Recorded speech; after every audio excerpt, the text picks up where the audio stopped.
Hello guys, कैसे हैं आप लोग। चलिए आप लोगों को एग्ज़ाम की बहुत बहुत सर्वप्रथम शुभकामना। आज मैं लेकर आई हूँ स्प्रिता पहचान क्लासेस में class 12th Bihar board. Actually हर बोर्ड के लिए नहीं, क्योंकि हर बोर्ड में ये जो व्याकरण के हिंदी व्याकरण का चैप्टर होता है समान ही होता है। किसी में कुछ ज़्यादा पढ़ना है, किसी में कम पढ़ना है। तो मैं 12th मैंने लिखा है, लेकिन ऑल बोर्ड के लिए ये हिंदी व्याकरण का रैपिड रिवीजन आपका जो फुल कोर्स है इस वन शॉर्ट वीडियो में आपका कंप्लीट हो जाएगा। तो आप इसे ध्यान से ज़रूर से देख लीजिएगा। आपका जो पूरा ओवरऑल हिंदी व्याकरण का पोर्शन है वो आपका खत्म हो जाएगा और आपकी तैयारी भी पूर्ण हो जाएगी। मैं बार बार यही कहती हूँ और मैं ये दिल से चाहती हूँ कि आपका एक भी प्रश्न नहीं छूटे, ना ही आपको घबराहट हो। अगर आप कंप्लीट कर लेते हैं तो आपका एक भी प्रश्न नहीं छूटेगा। तो चलिए स्टार्ट करते हैं हम आज का रैपिड रिवीजन इस वीडियो में, वन शॉर्ट वीडियो में फुल कोर्स।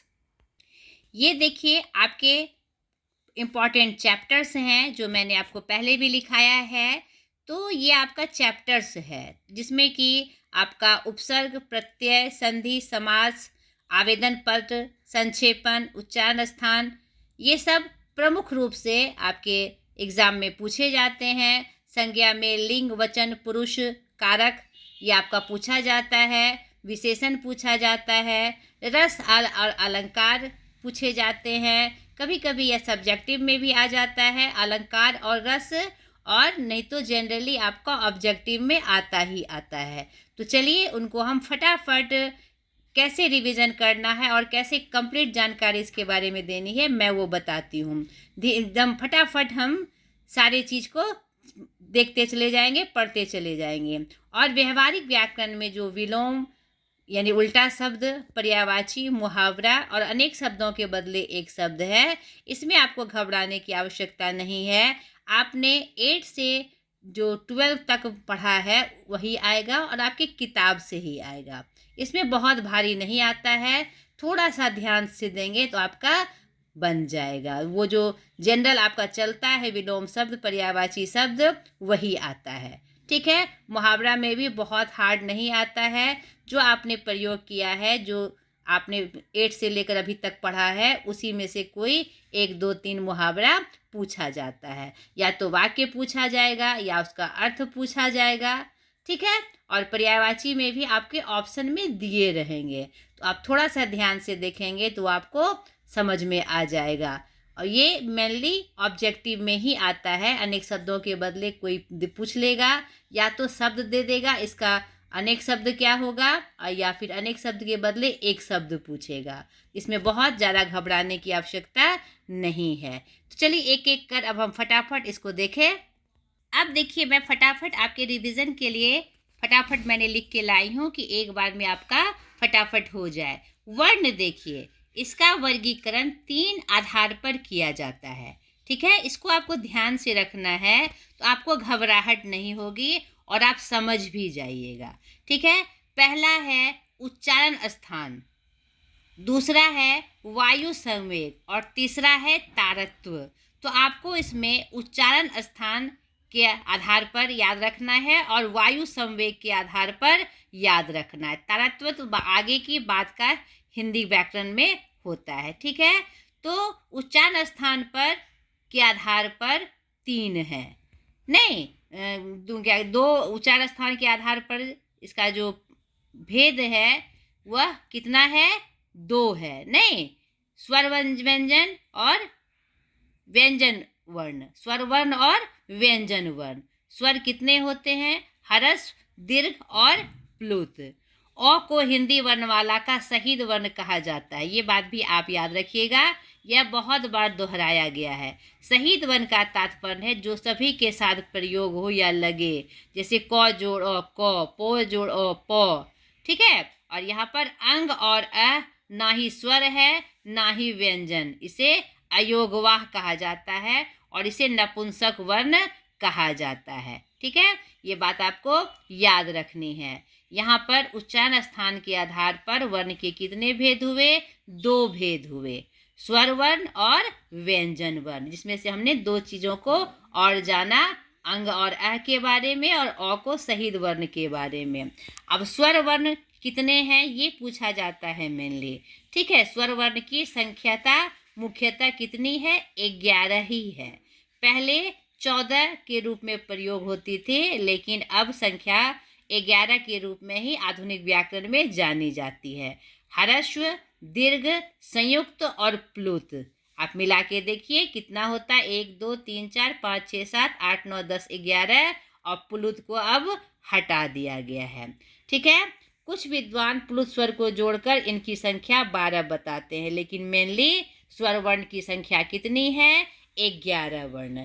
ठीक है, व्यंजन वर्ण, व्यंजन वर्ण आपका मूल संख्या कितना है? 33, और कुल संख्या 39, जिसमें कि स्पर्श व्यंजन, अंतस्थ व्यंजन, ऊष्म व्यंजन, संयुक्त व्यंजन और द्विगुण व्यंजन आता है। वैदिक व्यंजन अब नहीं आते हैं। तो स्पर्श व्यंजन क्या हुआ? 5 की संख्या में जो हम वर्ण का उच्चारण करते हैं, क ख ग घ अंग च छ ज झ न ट ठ ड ढ न त थ द ध न प फ ब भ म, यानी क से क वर्ण से लेकर प वर्ण तक की जो संख्या होती है 5 के वर्ण में, उसी की संख्या 25 है। उसे ही क्या कहा जाता है? स्पर्श व्यंजन कहा जाता है। और व्यंजन वर्ण कहते किसे हैं? जो स्वर वर्ण की सहायता से बोला जाए। और स्वर वर्ण क्या है? जो बिना किसी के सहायता के बोली जाए, यानी अ से लेकर औ तक का जो वर्ण है, जो हमने बचपन से पढ़ा था, वह मेरा स्वर वर्ण है। संख्या कितनी? 11। इसे भूलिएगा नहीं, यह बार बार प्रश्न में दोहराया जाता है। और व्यंजन वर्ण के भेद जो हुए वो आपका स्पर्श व्यंजन, अंतस्थ व्यंजन, ऊष्म व्यंजन और संयुक्त व्यंजन। मेनली आपके 3 ही आते हैं, स्पर्श, अंतस्थ और ऊष्म। संयुक्त व्यंजन, द्विगुण व्यंजन, यह आपका उपभेद है। कुल संख्या व्यंजन वर्ण की कितनी? 33, मूल संख्या जो आज आधुनिक व्याकरण में प्रयुक्त होती है। कुल संख्या 39 है, जिसमें वैदिक को हटा दिया गया है। और बचपन से हमने जो पढ़ा, अंतस्थ व्यंजन क्या है? जिसकी ध्वनि उच्चारण स्थान के आधार पर जिसका उच्चारण अंदर से हो, अंदर से आती हुई प्रतीत हो, जो 4 है, य, र, ल, व। ऊष्म व्यंजन जिसका उच्चारण एक प्रकार की रगड़ से हो, तालव्य स, मूर्धन्य स, दंत स, ह। ठीक है। और संयुक्त व्यंजन क्या होता है? संयुक्त व्यंजन होता है जो 2 व्यंजनों के मेल से बने, अक्ष, त्र, ज्ञ और श्र। याद रखिएगा, मैं यहाँ लिखना भूल गई हूँ। अक्ष, त्र, ज्ञ और श्र। अक्ष क जोड़ स, त्र त जोड़ र, य ज्ञ ज जोड़ य, श्र स जोड़ र। तो ये आप देख रहे हैं कि व्यंजन वर्ण से बना है। ठीक है। द्विगुण, ड और ढ को द्विगुण व्यंजन कहा जाता है। ठीक है, ये बात आप व्यंजन वर्ण के संबंध में याद रखिएगा। कुछ और बातें वर्ण से संबंधित जो प्रश्न में दोहराए जाते हैं एग्जाम में, अर्धस्वर, य और व को अर्धस्वर कहा जाता है। ठीक है। और हिंदी भाषा में फारसी भाषा के 5 वर्ण हैं, ये भी आपको याद रखना है, क, ख, ग, ज और फ। ठीक है। हिंदी भाषा में तुर्की के भी 2 वर्ण हैं, ड और ढ। इसे उत्क्षिप्त व्यंजन भी कहा जाता है। ठीक है, ये बात आपको याद रखनी है। और हिंदी में अंग्रेजी भाषा के एक वर्ण है औ, जिसको आ बोला जाता है, जैसे ऑफिसर। ठीक है, ये आओ का जो ऐसे बिंदु नहीं चंद्र जैसा बना हुआ, उसे क्या कहते हैं? अंग्रेजी का वर्ण कहते हैं। अब वर्ण और उनके उच्चारण स्थान को आप ध्यान से देखिए, इसको याद करना देखिए कितना आसान है, इसे आप ध्यान से देख लीजिए। अब कंठ तालु उच्चारण स्थान जो बोलने का स्थान होता है वह मुख्यतः 5 हैं, कंठ, तालु, मूर्धा, दांत और ओष्ठ। तो इसी क्रम में आपको इसको याद रखना है। ठीक है, और उसी से फिर मिलता जुलता अलग अलग वर्ण का उच्चारण होता है। तो आप एक क्रम से अगर याद रख लेते हैं तो इसको याद रखना आसान है। जैसे देखिए, कंठ तालु मूर्धा दंत ओष्ठ, तो इसमें क वर्ग च वर्ग ट वर्ग त वर्ग प वर्ग को बैठा दीजिए तो वह आपका कंठ से लेकर ओष्ठ तक की ध्वनि हो जाएगी। उसके बाद देखिए अ ह आ, अ आ हर्षई दुर्गई य स ज्ञ। ऊपर से आप देखिए, ध्यान से देखिए, यहाँ पर अ आ और ह कंठ है। तालु में हर्षई दुर्गई य तालव्य और ज्ञ है। उसके बाद देखिए नीचे सेम वही होते चला जाता है। हर अ आ हर्षई दुर्गई, हर्षऊ दुर्गऊ को छोड़कर यहाँ री आ गया है और य र, ऊपर में य नीचे र, तालव्य नीचे मूर्धन्त स्व। ध्यान से देखिए आप, तो वर्ग ली यहाँ आ गया और य ऊपर यानी तालु में, र मूर्धा में और ल दंत में आ गया और वही ऊपर में तालव्य स्व, फिर मूर्धन्त स्व, फिर आपका दंत स्व। क्रम से आप इसको याद रख सकते हैं। और ओष्ठ में आपका प वर्ग और हर्षो दुर्गौ आता है। दंतोष्ठ ध्वनि में आपका व आता है। कंठोष्ठ में आपका ओ आता है। कंठ तालव्य में आपका ए आता है। कंठ तालु में अक्ष, कंठ मूर्धा में त्र, तालु मूर्धा में श्र और नासिका वर्ण क्या है? अंगो यो नो नो मो। नासिका वर्ण कौन कौन होता है? क वर्ग से लेकर प वर्ग तक का अंतिम वर्ण।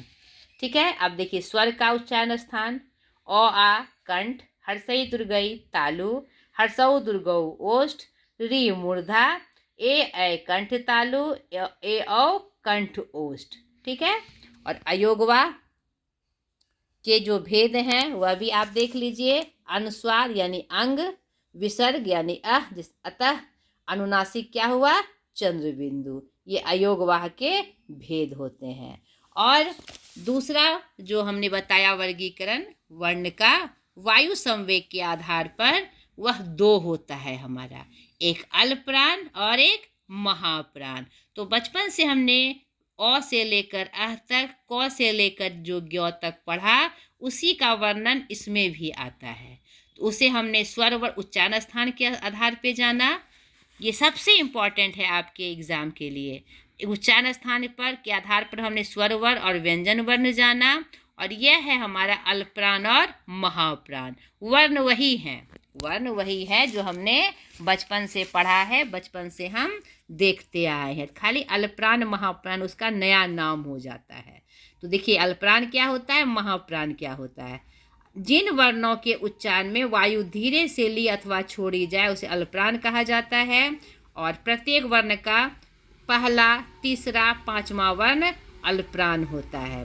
और प्रत्येक अंतस्थ वर्ण भी क्या होते हैं?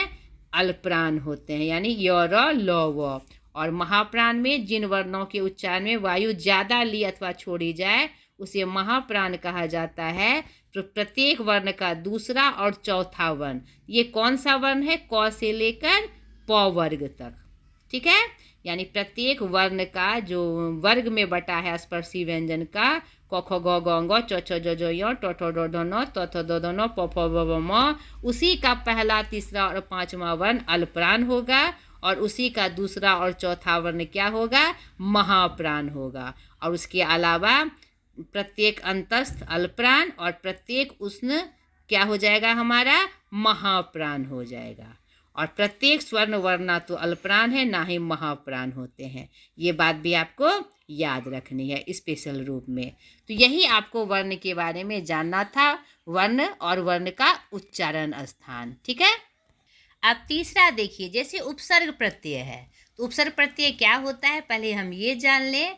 उपसर्ग किसी शब्द के पहले लगकर उसे सार्थक या पूर्ण बना देता है, और प्रत्यय किसी शब्द के अंत में लगकर उसे सार्थक या पूर्ण बना देता है। इसमें कौन सा प्रश्न आता है?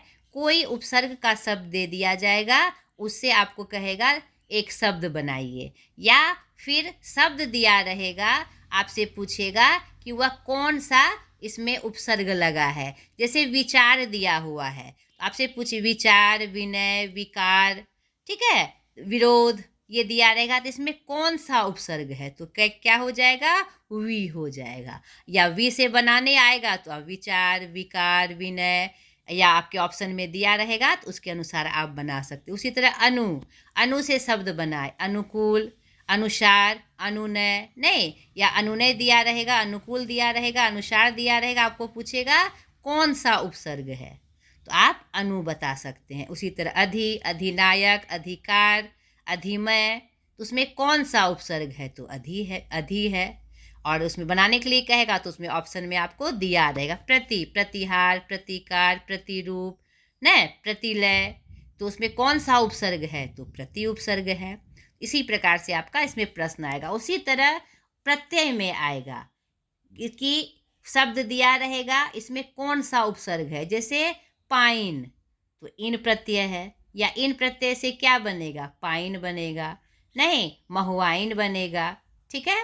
अन, पावन, नहीं करण, ये सब क्या है, अन प्रत्यय से बना है। या तो शब्द दिया रहेगा या आपसे प्रत्यय पूछा जाएगा।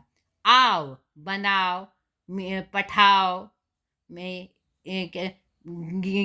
गिलाओ, या कोई भी शब्द दिया रहेगा तो उसमें आओ शब्द लास्ट में आना चाहिए। इक, नहीं नाविक, कौन सा प्रत्यय है तो इक प्रत्यय है। आइन, ठकुराइन, महुआइन, नहीं इसमें कौन सा प्रत्यय है तो आइन प्रत्यय है। तो आपको उच्चारण करना है अच्छे से और देखना है कि उससे कौन सा शब्द बनता है या कौन सा प्रत्यय वाला शब्द आ रहा है। यही इन, अन, आव, इक, आइन, ये सब प्रमुख प्रत्यय है, तो ये आपको ध्यान रखना है, ठीक है। अब देखिए जैसे संधि आएगी आपको, तो संधि में आपको संधि का भेद जानना है और मुख्य रूप से इसमें स्वर संधि के जो भेद हैं उसी को मुख्य रूप से आपको जानना है, क्योंकि यही प्रश्न ज़्यादा आते हैं। संधि क्या होती है, संधि यानी जोड़, शब्द का मेल यानी जोड़, जो दो निकटती वर्णों को परस्पर मेल से जो विकार उत्पन्न होता है उसे क्या कहते हैं, संधि कहते हैं। इसमें सब्जेक्टिव में भी प्रश्न आता है कि संधि किसे कहते हैं, या संधि या समास में क्या अंतर है। तो दोनों का अंतर आप समझ लीजिए। शब्दों के वर्णों के मेल से जो विकार उत्पन्न होता है उसे संधि कहते हैं, नहीं विकार मतलब रूप परिवर्तन, ठीक है। और समास क्या होता है, जब दो शब्द या पद आपस में मिलते हैं उसे हम क्या कहते हैं, समास कहते हैं। तो आपको संधि का भेद आना चाहिए और समास का भी भेद आना चाहिए, तब आप दोनों का परिभाषा लिखकर आप अंतर बता सकते हैं। और अब ऑब्जेक्टिव में जो प्रश्न आपके आएंगे तो संधि के कितने भेद, तो दो भेद। हिंदी में संधि के कितने भेद, दो भेद, ठीक है। स्वर संधि और व्यंजन संधि याद रखना है। विसर्ग संधि संस्कृत का भेद है, तो इसमें ये आएगा। परिभाषा आ सकती है अगर सब्जेक्टिव में पूछा तो दो भेद जो उसके हुए, स्वर संधि, व्यंजन संधि, और ये आपका दो ही संधि होते हैं। विसर्ग संधि आपका संस्कृत का भेद है, कभी कभी तीन भेद के रूप में इसमें तीन भेद हैं। क्या कहते हैं, हिंदी व्याकरण में संधि के तीन प्रकार के हैं, स्वर संधि, व्यंजन संधि और विसर्ग संधि, लेकिन मुख्यतः दो संधि का ही प्रयोग होता है, ठीक है। लेकिन भेद के रूप में तीन जाने जाते हैं, तो जिसमें मुख्य रूप से आपके ऑब्जेक्टिव में स्वर संधि पूछा जाएगा, जिसके 5 भेद हैं, दीर्घ, गुण, वृद्धि, यन और अयादि। तो शॉर्ट में आप जान लीजिए कि उसे कैसे पहचाना जाता है। दीर्घ में देखिए क्या होता है, दो सजातीय स्वर आसपास में मिलकर बड़े हो जाते हैं, ओ आ, ठीक है। और गुण संधि में देख लीजिए फटाफट आप, ये आपने देखा भी है। वृद्धि संधि में क्या होता है ये देख लीजिए, और यन संधि में क्या होता है आप ये देख लीजिए। तो आपका संधि क्या हो जाएगा, समाप्त हो जाएगा, ठीक है। तो ये आपके संधि के बारे में बात हो गई। अब देखिए समास। समास के बारे में आपको क्या जानना है, जब दो या दो से अधिक पद शब्द अपनी विभक्ति को छोड़ आपस में मिलते हैं तो उसे समास कहते हैं, नहीं। और इसी को अलग करना यानी विभक्ति सहित आना समास विग्रह कहलाता है। तो इसमें आपको थोड़ा सा ये जानना है कि समास की परिभाषा, समास के भेद। तो इसके मुख्यतः 6 भेद हैं, ठीक है। अव्ययीभाव, तत्पुरुष, कर्मधारय, द्वंद्व, द्विगु और बहुव्रीहि। एक अन्य समास आता है नए समास, ठीक है, जिसका शाब्दिक अर्थ है नहीं या ना। जैसे अनजान यानी जाना हुआ नहीं, अमानुष जो मनुष्य नहीं है, अकथनीय जो कहने योग्य नहीं है। तो उसमें आपको ये चीज़, अव्ययी भाव समास अब क्या है, जिसका रूप नहीं बदले। अव्यय मतलब क्या होता है, जिसका रूप नहीं बदलना। प्रतिदिन, यथाशक्ति, प्रति का रूप नहीं बदलता, यथा का रूप नहीं बदलता, आपको ऐसे समझना है। तत्पुरुष समास क्या हुआ, जिसमें कारक चिन्ह आएंगे। नहीं, कारक चिन्ह जो आपका कर्ता ने कर्म को करण से संप्रदान के लिए आपादान से अधिकरण में पर, यानी कर्ता कारक का चिन्ह आएगा। कर्मधारय क्या हुआ, विशेषण विशेषता बतलाने वाला शब्द या उपमा बतलाने वाला शब्द। द्वंद्व समास क्या होता है, जिसका दोनों पद प्रधान हो। अव्ययी भाव का प्रथम पद प्रधान होता है, यह भी आपको याद रखना है। तत्पुरुष का द्वितीय पद प्रधान होता है, यह भी आपको याद रखना है। और कर्मधारय में विशेष विशेषण और उपमा उपमेय का प्रयोग किया जाता है। द्वंद्व समास में दोनों पद बराबर होते हैं, प्रधान होते हैं, ठीक है। और इसमें दो पद होते हैं, समास में दो पद होते हैं, ये बात भी आपको याद रखनी है। द्विगु समास में क्या होता है, पहला पद संख्यावाची होता है। त्रिभुज, त्रिगुणा, चौराहा, नवनिधि, तो ये 3, 4, 9 ये सब क्या हुए, संख्यावाची हुए। द्विगु समास क्या होता है, संख्यावाची। और बहुव्रीहि समास में क्या होता है, इसमें भी विशेषण विशेषता वाले शब्द आते हैं, लेकिन इससे कोई विशेष शब्द का बोध होता है। जैसे आपका कहेगा लंबोदर, तो विशेषता बतला रहा है, लंबा हो उदर जिसका, लेकिन अगर उसको गणेश के रूप में बताया जाता है तो वह बहुव्रीहि समास है। चंद्रधर, जो चंद्र को धारण करता है, ठीक है, ये विशेषता हुई, लेकिन चंद्र अर्थात शिव बताया जाएगा तो वह बहुव्रीहि समास होगा। तो ये आपके समास के बारे में जानकारी हुई। तो एक यहीं तक आपको मैं समाप्त करती हूँ। फिर ये थोड़ा बड़ा हो रहा था, तो अगले वीडियो में फिर से मैं व्याकरण पोर्शन लेकर आऊँगी। आज तक के लिए इतना ही, बाय।